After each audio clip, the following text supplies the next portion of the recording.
Hi, it's Kim from Winter and Sparrow. Today I'm going to show you a few highlighted clips from this Farmhouse Advent Calendar I made for my granddaughter, of course. After you print out the numbers, the squares on your transfer paper, if you have no clue what I'm talking about, refer to the tutorial on the blog. But if your transfer paper says to mirror the images, make sure you print them out mirrored. But what you're going to do is you're going to put them on your burlap bags, and with the hot iron you're going to put pressure and you're going to iron them on. You're transferring the image onto the burlap bag. Now after you iron it, make sure you let it cool a bit before you try to pull it up.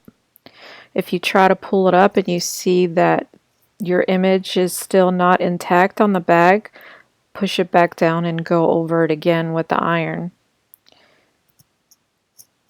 You can see right on this one I had to go back over it. It's not a big deal. The image will still come out fine. Just make sure you do let that paper cool though before you pull it up.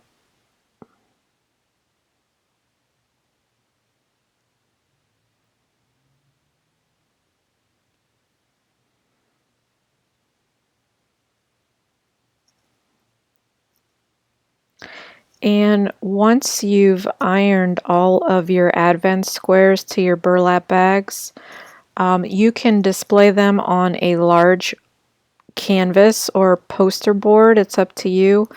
Here's just a video of me arranging them on the poster board in order. I'm sizing them up because what I'm going to do is I'm going to staple twine from side to side and use some small little clips to hang them. Now this is totally optional, but this was just how I decided to do it.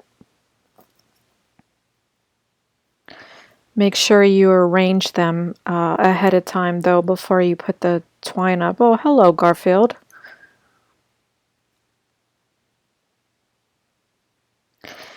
And all I did was measure on the back where I wanted the twine to go, and I used my staple gun and stapled it onto the sides. Nothing fancy. I mean, really, who's going to turn the canvas board around and go, oh my God, look at these god-awful staples. Yeah, no, not worried about it.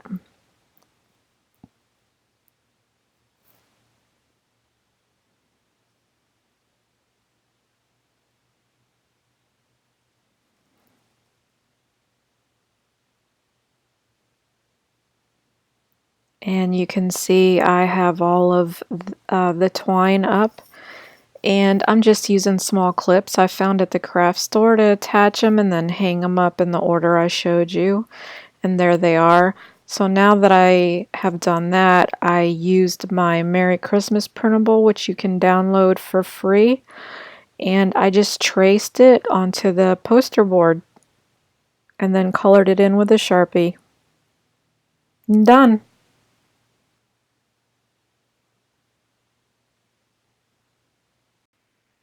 You can find the complete tutorial and free downloads on winterandsparrow.com. Bye!